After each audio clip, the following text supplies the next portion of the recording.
So now moving to the next topic, which is measuring time. अब आपको लग रहा होगा ये क्या फर्स्ट सेकंड क्लास की मेजरिंग टाइम आपका ये चैप्टर का टॉपिक है. सो मेजरिंग टाइम में यहाँ पे अभी मैं आपको वॉच कैसे आई विल टेल यू. अभी देखो हम क्लॉक वगैरह पे भी आएंगे, बट पहले लेट्स सपोज आप पुराने टाइम में चले जाओ, जब मान लो कि क्लॉक इन्वेंट ही नहीं हुई थी, तब टाइम का कैसे पता चलता था. So there are many events in nature that repeat after a time interval. So ऐसी बहुत चीजें हैं नेचर में जो कि एक इक्वल इंटरवल के बाद रिपीट होती है. जैसे कि इसमें सबसे पहले हम लेते हैं मॉर्निंग. अब मॉर्निंग कैसे पता चलती है? मान लो भाई कि आपके पास क्लॉक नहीं है, वॉच नहीं है, कुछ नहीं है, आपको टाइम नहीं दिख रहा, तो क्या आपको पता नहीं चलेगा मॉर्निंग हो गई? कैसे पता चलेगा? दी राइजिंग ऑफ सन. ऑब्वियसली जब आप देखोगे हाँ भाई सूरज निकल रहा है तो आपको पता चल जाएगा कि मॉर्निंग हो गई है. उसके लिए आपको क्लॉक नहीं चाहिए, राइट? सिमिलरली नेक्स्ट है डे एंड नाइट. अब डे एंड नाइट कैसे पता चलता है? बहुत सिंपल सा है. Again the time between the sunrise and sunset. Okay, sunrise से सनसेट तक का हम बोलते हैं मॉर्निंग हो गया, आफ्टरनून हो गया, इवनिंग हो गया, डे टाइम हो गया, राइट? देन सनसेट के बाद नेक्स्ट डे सनराइज तक, that is the night time. Okay, so next हम आते हैं मंथ पे. अब आप क्लॉक की जगह कैलेंडर पे आ जाओ. समझो आपके पास कैलेंडर नहीं है, तो मंथ का कैसे पता चलेगा? It is the time between two new moons. अब ये जो न्यू मून्स है they are after every 29.5 days which is approx 30 days, और 30 डेज का ही हमारा एक मंथ होता है. So therefore the time between the two moons is the month. Okay, then coming to the last one which is year. अब पूरा year का कैसे पता चलेगा? The time the earth takes to complete its one revolution around the sun. sun के around जब earth एक revolution पूरा करती है, it takes 1 year to do that, right? So that is the time period of a year. ठीक है, अब ये तो थी भाई जो हमने बिना क्लॉक वगैरह किया. अब अगर आपको एक्यूरेट टाइम चाहिए, जैसे आपको ये तो पता है मॉर्निंग है, लेकिन मॉर्निंग का क्या टाइम हो रहा है? सनराइज दिख रहा है आपको, लेकिन 6 बजे राइज हो रहा है, 5 बजे हो रहा है, 7 बजे हो रहा है, 4 बजे हो रहा है. ये अलग डिवाइसेस होती है जो हम डिस्कस करेंगे. So now let's begin with the devices जो कि हम यूज करते हैं टाइम मेजर करने के लिए. सो टाइम मेजरिंग डिवाइसेस और clocks. Clocks use the concept of periodic motion to measure time. Now periodic motion जब हमने चैप्टर स्टार्ट किया था और टाइप ऑफ मोशंस किया था, तब हमने देखा था पीरियोडिक मोशन क्या होता है.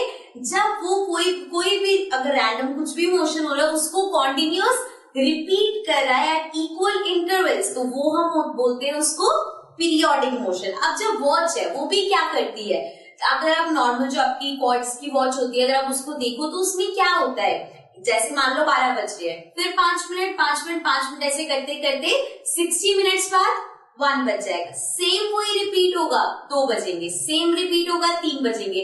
सो क्या चल रहा है? Periodic motion. एक इक्वल इंटरवल ऑफ टाइम के बाद सेम चीज रिपीट हो रही है. ओके, एंड देन 12 बजे आफ्टर 12 आवर्स अगेन वो 12 आ गया, देन 1 2 3, तो आफ्टर एवरी 12 आवर सेम चीज वही रिपीट हो गई है. ओके, सो कोई भी कंसेप्ट हो क्लॉक का तो वो हमेशा पीरियोडिक मोशन पे डिपेंड करता है. Then we have different types of time measuring devices. तो हम different type of time measuring devices discuss करते हैं. The first one is sundial. So you can see the picture over here. This is a sundial. Okay, it uses the position of the sun to depict time. अब ये क्या करता है? ये जो सन dial होता है, ये देखो बहुत पहले के टाइम में यूज होता था, जब ये क्लॉक वगैरह, अब तो हमें आराम से क्लॉक में एक्यूरेट टाइम पता चल जाता है, बट वो क्या करता था, सन की डायरेक्शन के हिसाब से मूव ऑन करता था. एंड वो आफ्टर, जैसे आपको उसमें ये पता चलेगा कि हाँ 7 बज रहे हैं, 8 हो रहे हैं, 9 हो रहे हैं, टाइम ये इस तरह से पता चलता है.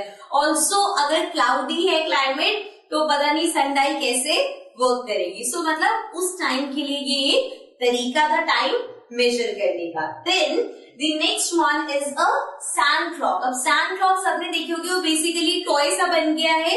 आपने देखा होगा जिसको हम उल्टा करते हैं, देन सैंड ड्रिप होती है एंड देन अगेन उसको हम उल्टा करते हैं. So now you can find them in toy shop. अब आपको बहुत सारी जगह मिल जाता होगा शो पीस की तरह, बट पहले के टाइम में it was use for time measuring because उसको आवर ग्लास भी बोलते हैं। तो जो अब तो देखो हर साइजेस में आता है, सब कुछ होता है, लेकिन पहले जो वो होता था तो वो एक पर्टिकुलर था कि जैसे ही आप उसको टर्न करोगे वो पूरा 1 आवर लेगा सारी सैंड नीचे तक पहुंचने में। Also I can insert a picture, यहाँ पे आप देख सकते हो, this is a sand clock और we can call it a hour glass. ठीक है, अब ये क्या करता है, यहाँ पे जैसे मान लो अब इसमें ये तो नहीं पता चल रहा है 6 बज रहे हैं 5 बज रहे हैं, बट कैसे यूज हो सकता है, लेट सपोज मुझे क्लास बिगिन करनी है, मुझे वो क्लास 1 आवर की रखनी है। So what I do is जैसे ही मैं क्लास बिगिन करूंगी मैं उसको टर्न कर दूंगी। अब जितने में सैंड पूरा नीचे आएगा वो एक 1 आवर का पीरियड लेगा। सो मुझे पता चल जाएगा कि नाउ अगर पूरी सैंड नीचे ड्रिप हो गई so the time is over, class is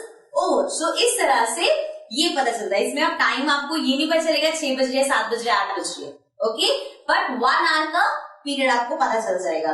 then similarly इसी तरह होता है water clock, that is it uses water to measure time. So again I insert a picture, आप देख सकते हो इस तरह की होती है वाटर क्लॉक। ये भी बहुत पहले की टाइम में यूज होती है। सैंड क्लॉक तो फिर भी आपको भी देखने को मिल जाएंगे, but water clock there is no way कि आपको ये नॉर्मली कभी देखा होगा आपने पिक्चर के अलावा। सो ये अगेन क्या करता था, जैसे ये सैंड यूज करता है ये वाटर यूज करता था, बट वाटर के फ्लो से टाइम बताया जाता था इसमें।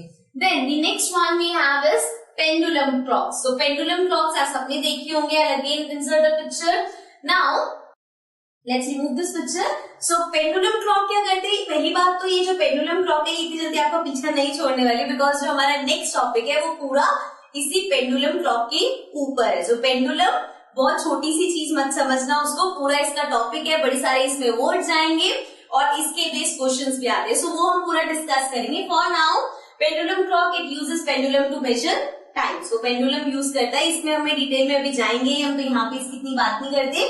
नेक्स्ट पे आ जाते हैं which is a quartz clock. So finally अब हम आज के टाइम में आ गए। अब यहाँ पे वो बात हो रही है जो हम यूज करते हैं। अभी जो क्वार्ट्ज क्लॉक है ये आपकी रिस्ट वॉच हो सकती है, आपकी वॉल क्लॉक हो सकती है, टेबल क्लॉक हो सकती है, या फिर डिजिटल वॉचेस जो होते हैं वो भी इसी मैकेनिज्म पे वर्क करते हैं। So they have an electric circuit that works with the help of cell. So हमें पता है क्लॉक के अंदर एक इलेक्ट्रिकल सर्किट होता है जो सेल की मदद से चलता है। वॉल क्लॉक होगी तो उसमें आपको पता है कैसे वाले सेल डलते हैं, रिस्ट वॉच है तो अगेन उसमें छोटे गोल वाले सेल डलते हैं। तो इस तरह से वो जो इलेक्ट्रिक सर्किट है वो सेल्स की हेल्प से वर्क करता है and they provide accurate time. So finally कोई वॉच है जिससे हमें एक्यूरेट टाइम पता चलता है। जैसे कि अगर जो आपकी रिस्ट वॉच है या वॉल क्लॉक है या कोई भी है क्वार्ट्ज की वॉच, तो उसमें क्या होता है आपको एक्यूरेट टाइम पता चलेगा। मीन्स आपको ये पता चलेगा कि हाँ सिर्फ यही नहीं कि हाँ 7 बज रहे हैं, 7:10 हो रहे हैं, 7:12 हो रहे हैं, 15 मिनट्स हो रहे हैं, ये तक आपको